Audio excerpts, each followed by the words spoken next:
दोस्तों, काफ़ी बार बहुत सी समस्याएं आती हैं। बच्चों को फॉर्मूले लर्न नहीं होते हैं तो उनको बहुत सी प्रॉब्लम का सामना करना पड़ता है, इधर उधर सर्च करते हैं। तो इस वीडियो में हम कोशिश करेंगे कि सभी को मैक्सिमम फार्मूले बता पाएं एरिया ऑफ प्लेन सरफेस के।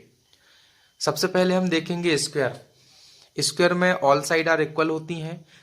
ए बी बराबर होगी बी सी के, बी सी बराबर होगी डी सी के, डी सी बराबर होगी डी ए के। तो सभी साइड जब इक्वल होंगी तो इसका फॉर्मूला बनता है हमारे पास square. If the side of a square a then area a equal to 6 side into side. Side square या ए स्क्वायर हम इसको लिख सकते हैं। Side a equal to under root area होता है। यदि हमको एरिया दिया हुआ है और साइड निकालना है तो हम इस प्रकार से साइड को निकाल सकते हैं अंडर रूट करके। पेरीमीटर का हिंदी में होता है परिमाप। 4 इंटू साइड। किसी भी परिमाप का मतलब होता है यहां से यहां तक की लंबाई, यहां तक यहां। मतलब हम ए से स्टार्ट करेंगे और रिटर्न फिर ए तक आ गए तो ये जो साइड है इन सभी को हम सम कर देंगे तो हमारा ये पेरीमीटर निकल जाएगी। एरिया होल पार्ट्स का निकाला जाता है, उसको हम एरिया कहते हैं। साइड किसको कहें, पेरीमीटर किसको कहेंगे, यहां से यहां तक की लंबाई को हम क्या कहते हैं, पेरीमीटर कहते हैं। डायगोनल स्क्वायर के बराबर होते हैं। यहां से यहां तक की दूरी, यहां से यहां तक की दूरी क्या कहलाता है, डायगोनल कहलाता है। डायगोनल को हिंदी में विकर्ण कहते हैं। यदि हमको विकर्ण निकालना हो तो d equal to 2 into side square होता है, 2 इंटू एरिया भी इसको हम लिख सकते हैं। अगला है हमारे पास रेक्टेंगल। रेक्टेंगल का एरिया, हमारे पास रेक्टेंगल में लेंथ दी होती है और ब्रेड्थ दी होती है। तो एरिया देखें तो लेंथ इंटू ब्रेड्थ होता है, इसको L इंटू वी लिख सकते हैं। पेरीमीटर 2 ब्रैकेट में लेंथ प्लस ब्रेड्थ, ये हमारा पेरीमीटर ऑफ रेक्टेंगल हो जाता है। डायगोनल निकालना हो तो L square plus B square किसके बराबर होता है, इसके डायगोनल के बराबर होता है। आगे देखें पैरेललोग्राम। पैरेललोग्राम में देखें तो हाइट होती है इसकी और ये विड्थ होती है।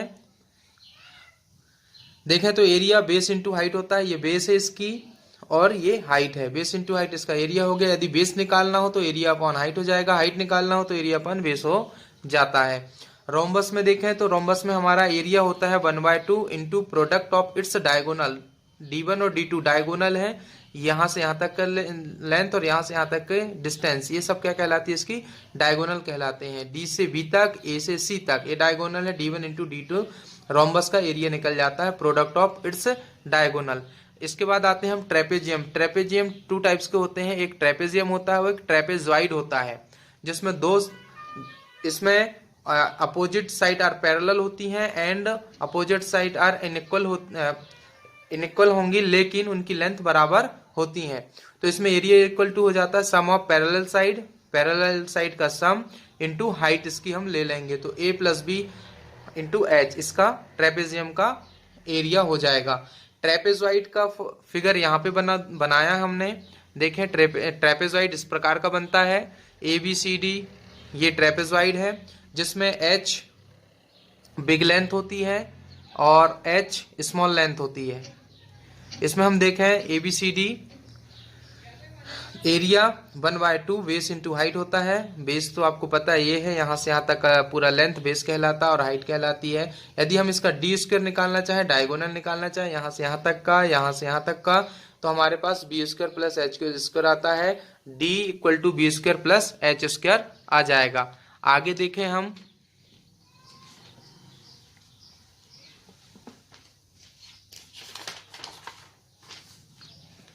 आगे और भी फॉर्मूले से अवेयर कराते हैं। इसमें दिया हुआ है हमारे पास acute angle triangle. Acute angle triangle का मतलब होता है all angles are 90 degree small.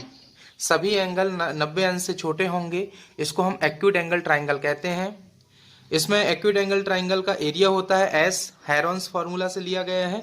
S minus A, S minus B, S minus C। S निकालने के लिए तीनों साइड का सम कर देते हैं, A plus B plus C divided by 2।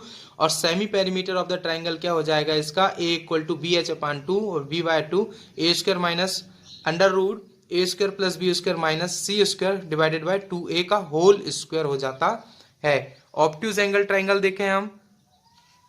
Obtuse angle triangle में one angle is more than 90 degree but less than 30 degree is called, one angle is more than 90 degree but less than 180 degree and other two angles are acute is called obtuse angle triangle कहलाता है। इसमें भी Heron's formula से ले लेते हैं, S S minus A S minus B S minus C, where S equal to A plus B plus C divided by 2 हो जाता है।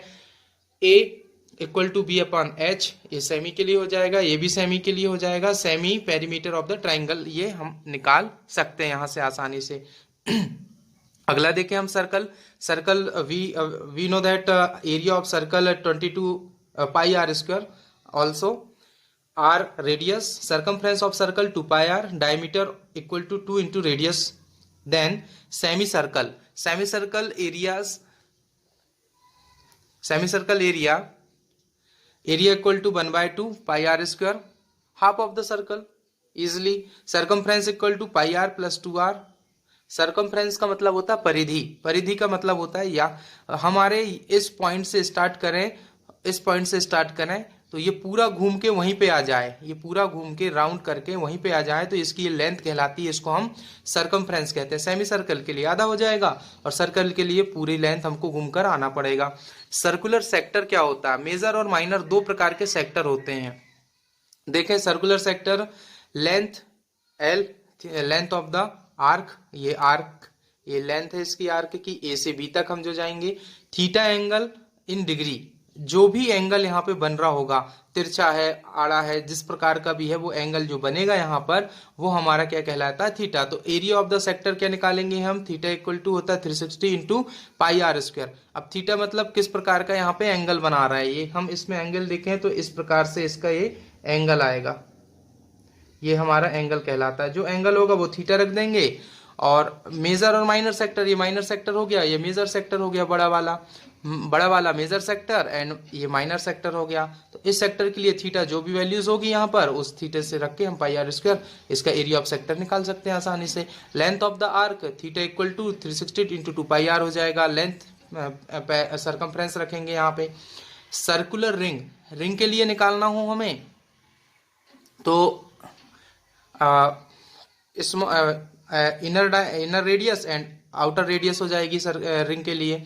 Area equal to R square minus small R square. तो हम इसको बाहर फॉर्मूला से निकालेंगे। A square minus B square equal to होता है ए प्लस बी, ब्रैकेट में ए माइनस बी हो जाता है।